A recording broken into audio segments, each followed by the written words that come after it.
सोचिए, एक जंग बंदी का ऐलान होता है और चंद घंटों में ही खत्म। ये सिर्फ एक खबर नहीं थी। नहीं, ये तो एक ऐसे तज्जिए का आगाज था जिसने अमरीकी खारजा पॉलिसी की गहराइयों में छुपे तजादात को खोल कर रख दिया। तो चलिए देखते हैं कि इस तज्जिए में आखिर है क्या। तो कहानी शुरू होती है यहाँ से। डोनाल्ड ट्रंप का एक बड़ा ऐलान, अमेरिका और ईरान के बीच एक जंग बंदी। जरा सोचिए, पूरी दुनिया जो सांस रोके बैठी थी, उससे एक लम्हे को लगा कि चलो शुक्र है अमन हो गया। लेकिन ये जो अमन की उम्मीद थी ना, ये बहुत ही थोड़ी देर की थी। ऐलान के कुछ ही घंटे बाद सारा खेल ही बदल गया। इजराइल ने बैरूत में शहरी ठिकानों पर बमबारी कर दी और बस इसी के साथ जंग बंदी का किस्सा तमाम हो गया। और जानते हैं इस हमले को नाम क्या दिया गया था? Operation eternal darkness. ये नाम ही इस तजज़िये के मुताबिक अपने अंदर एक पैगाम रखता था कि जैसे अमन को सबूताज करने का इरादा पहले से ही मौजूद था। तो अब आते हैं पहले हिस्से की तरफ। अमेरिका का बुनियादी सवाल, यानी इसकी पॉलिसी में जो एक गहरा तजाद है, उस पर बात करते हैं। अब ये सब जो हुआ, इससे एक बहुत बड़ा सवाल पैदा होता है और यही इस पूरे तज्जिये का मरकज़ है। सवाल ये है कि अमेरिका आखिर अपनी क्लाइंट स्टेट यानी इसराइल को कंट्रोल क्यों नहीं कर पाता। ये वो सवाल है जो अमेरिका इसराइल ताल्लुकात पर एक नई नज़र डालने पर मजबूर करता है। देखें, इस तज़ाद की जड़ कहाँ है? वो है दोनों मुल्कों के बिल्कुल अलग अलग मफादात में। तज्ज़िया कहता है कि अमेरिका का मकसद है आबनाए हुर्मुज़ को खुला रखना और उसके लिए उसे एक मुस्तहकम ईरान चाहिए। दूसरी तरफ इजराइल का मुबैना मकसद क्या है कि ईरान को अंदरूनी खाना जंगी में उलझाकर हमेशा के लिए कमज़ोर कर दिया जाए। अब जाहिर है ये दोनों मकासद एक साथ तो पूरे नहीं हो सकते ना।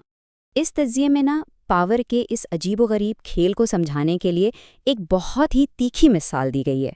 कहा गया है कि ये बिल्कुल वैसा ही है जैसे कोई अपने ही घर के मुलाजिम से ऑर्डर ले रहा हो। सोचें ज़रा, एक ऐसी सिचुएशन जहां एक छोटी ताकत अपने बड़े हमायती पर अपनी मर्जी चला रही है। अब आते हैं दूसरे हिस्से पर, ईरान की हैरान कुन ताकत और कैसे उसने सबकी तवक्कुआत को गलत साबित कर दिया। तो सवाल ये है कि आखिर हुआ क्या, नताइज इतने उलट क्यों आए? इस तज्जिये की सबसे बड़ी दलील ये है कि ईरान की ताकत को बहुत ही कम समझा गया। सब इसे एक कमज़ोर मुल्क समझ रहे थे, लेकिन असल कहानी कुछ और ही निकली। और ये ताकत आई कहाँ से? तज्जिया बताता है कि ईरान ने खामोशी से अपनी तैयारी मुकम्मल कर रखी थी। ज़रा तसव्वुर करें, ग्रेनाइट के पहाड़ों में 800 मीटर गहराई में छिपे हुए मिसाइल शेयर, एक ऐसा कमांड सिस्टम जो फैला हुआ है जिसे एक ही हमले में ख़त्म नहीं किया जा सकता। जदीद चीनी डेकोइज, यहाँ तक कि अपना सैटेलाइट सिस्टम, इन सब चीज़ों ने मिलकर ईरान को एक बहुत ही मुश्किल हरीफ बना दिया था। और सिर्फ फौजी ताकत ही नहीं, इक्तिसादी तौर पर भी ईरान ने हैरान किया। ये जो रकम है ना, 850 मिलियन डॉलर, ये सिर्फ एक दिन में तेल से होने वाली आमदनी थी। ये एक बहुत बड़ा पैगाम था कि इक्तिसादी पाबंदियां अपना असर खो रही थीं।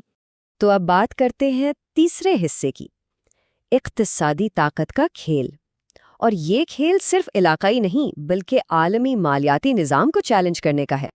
अच्छा, अब ये जो बड़ा इक्तिसादी खेल है, इसे समझने के लिए एक चीज़ को समझना बहुत ज़रूरी है, पेट्रो डॉलर सिस्टम। ये वो निज़ाम है जिस पर आज की दुनिया की मईशत खड़ी है। मतलब तेल की सारी खरीदो फरोख्त अमरीकी डॉलर में होती है। और ये तज्जिया कहता है कि ईरान का असल निशाना यही सिस्टम है। तो मुबैना तौर पर प्लान क्या है? तज्जिये के मुताबिक ईरान, चीन और रूस की मदद से एक 3 नुक्तई हिकमत अमली पर काम कर रहा है। स्टेप 1, आबनाए हुर्मुज़ पर कंट्रोल। स्टेप 2, तेल की पेमेंट डॉलर के बजाय चीनी युआन में मांगना। और स्टेप 3, पूरे खित्ते को आस्ता आस्ता पेट्रो डॉलर सिस्टम से बाहर ले जाना। जैसा कि इस तज्जिये में माहिर एलेस्टर क्रूप ने कहा, ईरान और हुर्मुज़ में जो कुछ हो रहा है वो दुनिया के मुस्तकबिल के रास्ते में एक बहुत बड़ी तब्दीली का इशारा है। यानी ये सिर्फ एक इलाकाई मसला नहीं है, इसके असरात आलमी होंगे।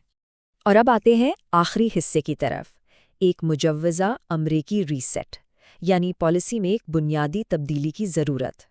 तो इस सूरत हाल का हल क्या है? ये तज्जिया अमरीकी खुदमुख्तारी को वापस लाने के लिए कुछ बहुत बड़ी तब्दीलियों की बात करता है, जैसे कि इजराइल के साथ ताल्लुकात को एक आम मुल्क जैसा बनाना, हर किस्म की फौजी और इक्तिसादी इमदाद को रोक देना, और यहाँ तक कि दोहरी शहरियत रखने वालों को अमरीकी हुकूमत में अहम ओहदों से रोकना।